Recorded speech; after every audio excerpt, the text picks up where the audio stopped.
Reka nizere ko aho muherereye hose mukomeje kugenda mugubwa neza, nongeye kubasuhuza cyane mbifuriza amahoro n'imigisha bituruka kwa Nyagasani ngo bikomeze kubasakaraho ndetse no kubahundagaraho. Mwese mukomeza gukurikira Afrivox TV ni iby'agaciro cyane, turabashimira.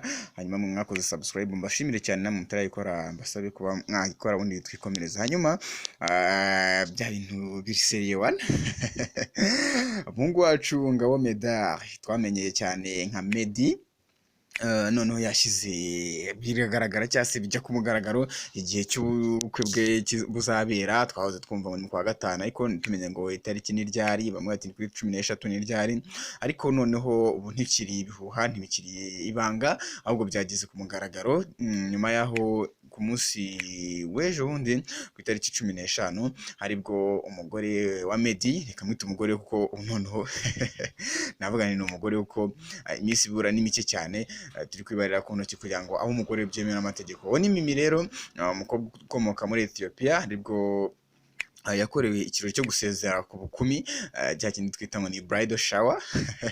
Hanyuma rero kuri gato ya kase yagaragazaga ko hariho itariki y'ubukwe bwe, bivuze ko aribwo azashakwaho, kandi turabizi ko nta wundi uzamushaka uretse Ngabo Medard cyangwa se Meddy.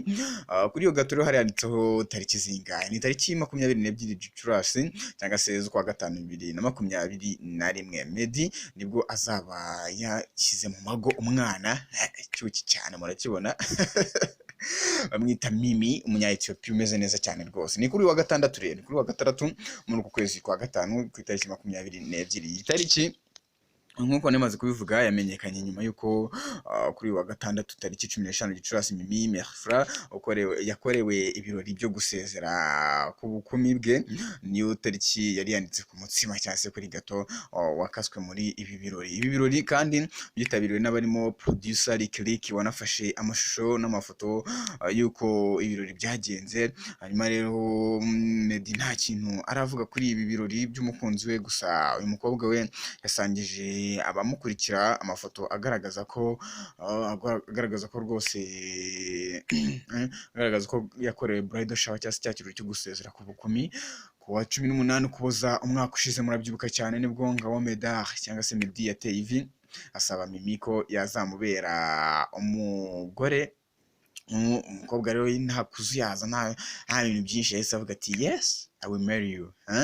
Ubwo yari yitabiriye igitaramo cya East African Party cyatangiye umwaka wa 2019, kikaba kizi cyane ko igitaramo cyo ku itariki ya mbere ya buri mwaka cyabaye ku ya mbere Mutarama rero 2019. Meddy yeretse uyu mukobwa abakunzi be, maze amagambo ashira ivuga, bigaragara ko ari we mukobwa wamutwaye umutima ndetse bategura kurushinga. Gusa kuva icyo gihe nta tariki nyayo yari yakagiye hanze igaragaza ngo Ngabo Medard azashakana ryari na Mimi. Twari turango turi mu ngabo, bamwe bakeka bati maybe mu kwa gatanu, ariko itariki itarajya ahagaragara.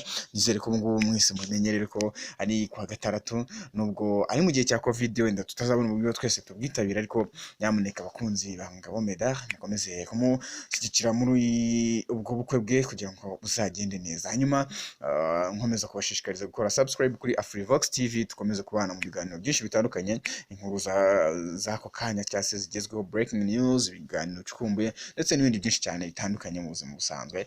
Mbashimira cyane kuba mwadukurikiye. Imana ikomeze ibampire umugisha. Ciao ciao, naho utaha.